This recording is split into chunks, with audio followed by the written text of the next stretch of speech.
they smile, they reply. They show up exactly how they're expected to. If you ask them how they're doing, it's all good. I'm fine. Just tired. Nothing alarming, nothing dramatic, but something about it feels rehearsed. Because people who say they're fine the most are usually the ones holding the most inside. And if that's you, if you've learned how to look okay even when your mind feels heavy, this isn't random. This is a pattern.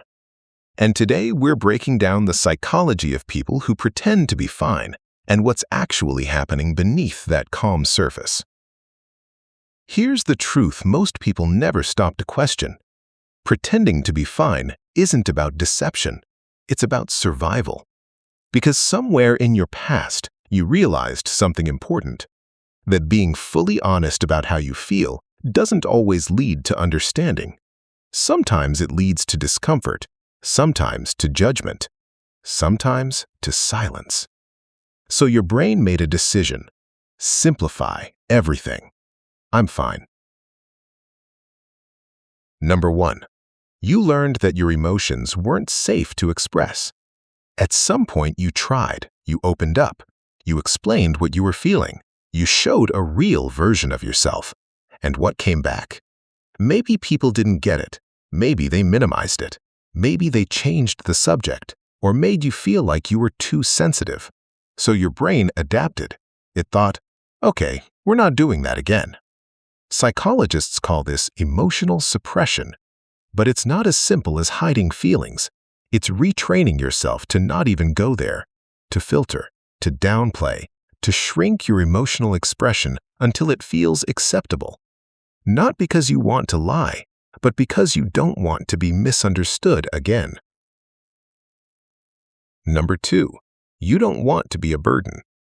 This one runs deeper than most people realize because it doesn't come from weakness, it comes from awareness. You see how much other people are dealing with. You notice their stress, their problems, their exhaustion. And instead of adding to it, you remove yourself from the equation. You think, they already have enough going on. I'll handle this on my own. It's not that serious. So you carry things quietly. You minimize your own struggles to protect other people from them. But over time, that silence becomes heavy. Because what you're really saying is, my feelings matter less than everyone else's comfort. Number 3. You've become highly functional, but emotionally disconnected. From the outside, you look completely fine. You meet deadlines, you respond to messages, you show up when needed. You're dependable. But inside, there's a gap. Because functioning and feeling are not the same thing. You've trained yourself to keep moving regardless of how you feel. Which means you can go through entire days doing everything right while feeling nothing at all. Or worse, feeling everything but not allowing yourself to process it. And that creates a quiet kind of exhaustion that most people don't see. Here's something important. When you constantly suppress emotions, they don't disappear, they store. Number 4. Your emotions don't go away, they just go underground. Every time you say I'm fine when you're not resolving anything, you're postponing it. Your brain keeps track. That frustration you didn't express, that sadness you ignored, that stress you pushed aside, it all stays. And eventually it finds a way out. Not always in obvious ways. Sometimes it shows up as feeling overwhelmed over small things, random irritability, sudden emotional crashes, or a constant background sense of emptiness. And you don't always know why. Because the source was never processed. Number 5. You've built an identity around being the strong one. People rely on you. They see you as stable, calm, put together, the one who handles things. And over time, you start believing that's who you have to be. So even when you're struggling, you don't show it because it doesn't fit the role. You become the person who supports others, but rarely lets anyone support you. And the hardest part? People assume you're okay because you always seem okay. But there's a hidden cost to that. Number 6. You've lost the habit of checking in with yourself. When you ignore your emotions long enough, you stop asking how you feel. You stop pausing. You stop noticing. Life becomes a sequence of tasks. Wake up, do what's needed, get through the day, repeat. And somewhere in that cycle, you disconnect from yourself. Not intentionally, but gradually. Until one day, you realize you don't actually know how you're doing anymore. You just know how to keep going. Now, let's talk about something important. Not everyone who says, "I'm fine," is hiding something. But if you felt this video, there's a good chance you are.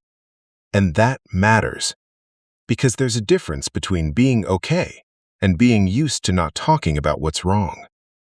Here's the part most people need to hear. You don't have to explain everything to everyone. You don't need to open up to people who don't understand you. But you also don't need to carry everything alone. Because pretending to be fine might protect you in the moment, but over time, it isolates you. Being honest doesn't mean being dramatic. It doesn't mean oversharing. It just means allowing yourself to acknowledge what's real, even if no one else sees it. So the next time someone asks you, "How are you?" and your automatic response is, "I'm fine," pause. Not for them, for you.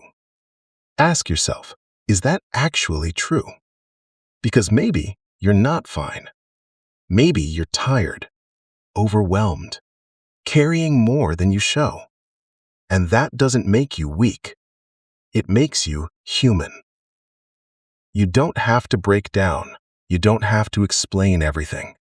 But you also don't have to pretend that nothing is happening inside you. So tell me, when you say "I'm fine," do you actually mean it? Or is it just easier than explaining the truth? Drop it in the comments. And if this felt a little too accurate, the next video is going to break down another behavior you thought was just part of your personality, but actually reveals something much deeper about how your mind works. Click it.